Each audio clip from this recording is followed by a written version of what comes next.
Tadi debat ketiga Capres yang sudah berlangsung dalam 6 segmen. Tadi sudah ada closing statement dari masing-masing Capres. Jadi saya juga akan minta secara singkat closing statement dari para narasumber di sini yang mewakili calon presiden Anda. Dari Mas Helmi dulu, silakan Mas Helmi.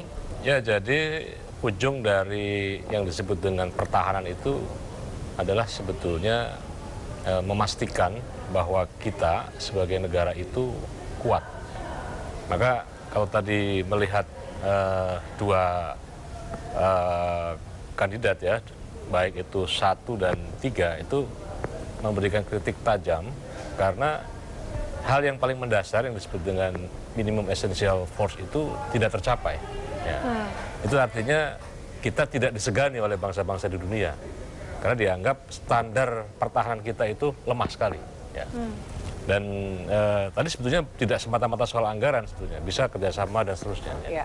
Tetapi anyway, menurut saya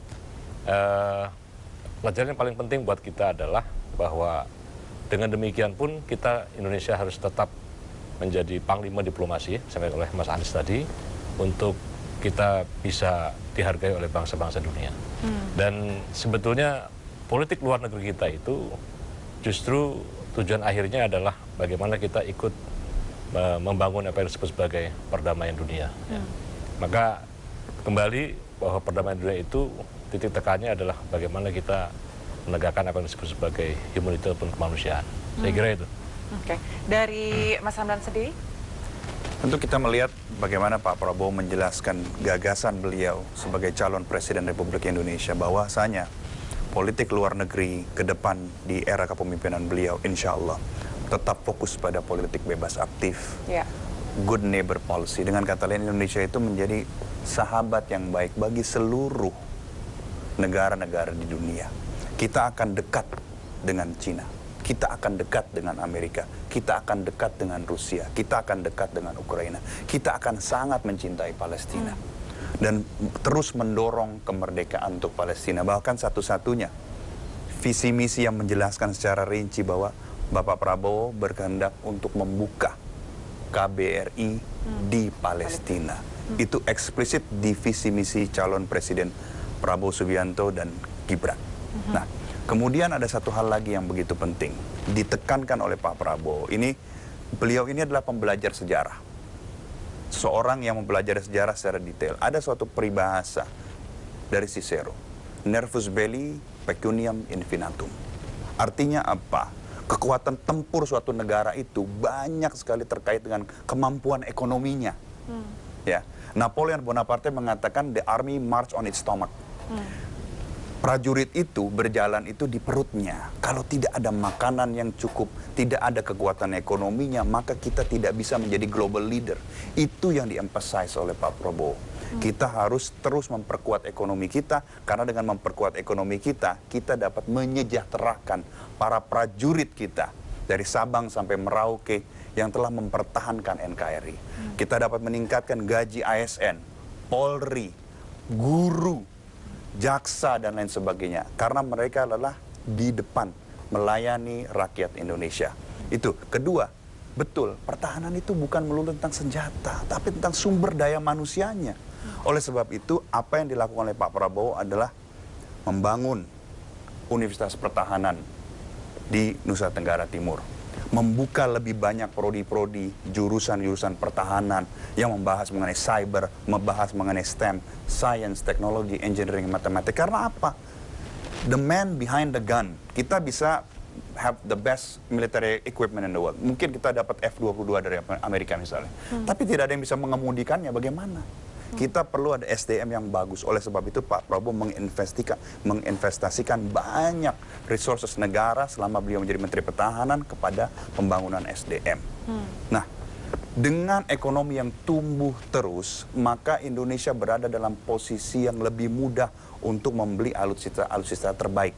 Dan juga transfer of technology. Karena kenapa? Kita mengharapkan industri pertahanan kita bisa bekerja sama dengan mitra luar negeri sehingga terjadilah transfer of knowledge. Ini yang terjadi pada saat pembelian drone misalnya dari Turki, di mana 12 drone dari Turki itu 6 itu diproduksi di dalam negeri.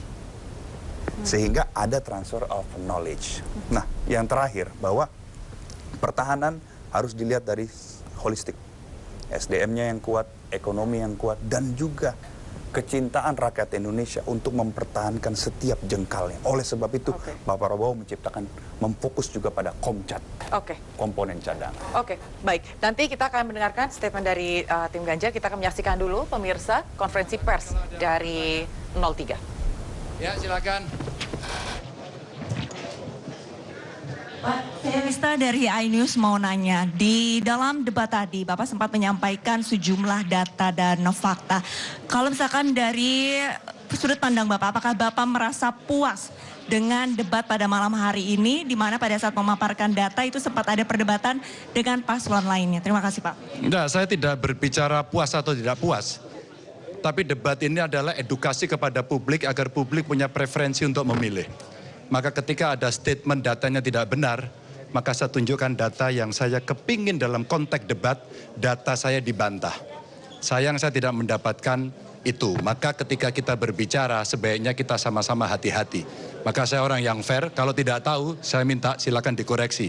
Tapi kalau saya punya data ini dan Anda tidak mampu mengatakan, maka Anda harus mengakui bahwa saya yang benar. Kecuali Anda punya cara yang lain yang sudah saya berikan kesempatan. Silahkan kali ini boleh dibantu, saya yang tidak ada yang membantu. Maka publik, masyarakat mesti diberikan edukasi berbasis pada data sehingga mereka akan mengerti. Itu benar, ini salah, ini omdo, dan ini benar. Ada yang lain? Silakan moderator. Siapa yang? Malam Pak Ganjar, Ya. Zulnis dari TVRI News Jakarta Pak. Oke. Pak, tadi Pak Prabowo berkali-kali menyatakan ingin membuka datanya kalau ada waktu yang cukup atau di forum yang lebih terbuka. Apakah Pak Ganjar nanti ke depannya akan menagih janji tersebut untuk mengadakan debat mungkin Pak di luar debat yang digelar oleh KPU ini? Tidak perlu, debatnya itu hari ini, kenapa mesti besok? Kalau memang tidak siap jangan berdebat. Kalau mau siap, ya persiapkanlah dengan baik debat itu. Maka kalau kemudian kita waktunya terbatas, itulah ujian yang paling bagus. Maka kalau Anda tidak perform, jangan menantang pada ruang lain. Ruang lain nanti ada ruang sendiri. Karena Anda akan berbicara dengan yang lain. Sebagai Menteri Pertahanan umpama, beliau akan berdebat nanti dengan DPR. Ya, dan publik akan melihat, tapi dengan saya sudah cukup ada di sini. Maka publik kita minta untuk menilai bahwa saya mengajak untuk membandingkan data dan beliau tidak sanggup. Ada lagi? Cukup? Oke ya, makasih teman-teman. Ya. Baik, terima kasih Bapak Ganjar dan Pak Mahfud atas waktunya. Dan sesaat lagi kita akan juga mengikuti Q&A dengan paslon berikutnya.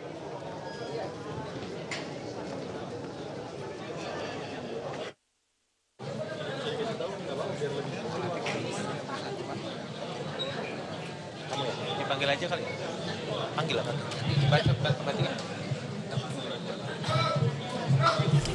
Baik pemirsa, itu tadi baru saja dilakukan konferensi pers oleh Ganjar Pranowo, paslon 03 untuk kontestasi Pilpres ini. Dan tadi disampaikan juga oleh paslon ada Pak Snoto bahwa sebetulnya data yang disampaikan itu sudah dipersiapkan semaksimal mungkin. Dan jika memang ada pernyataan atau ada data yang salah, silahkan disampaikan. Dan tadi Ganjar Pranowo sendiri juga menyatakan bahwa tidak perlu ada ruang yang lain begitu. Kalau memang ingin ada pembuktian, langsung saja di ruang terbuka. Apa pernyataan dari Anda? Ya, saya kira tadi Pak Ganjar tampil dengan sangat baik, tidak hanya dari look yang very presidential gitu ya, dan yang kedua adalah substansinya.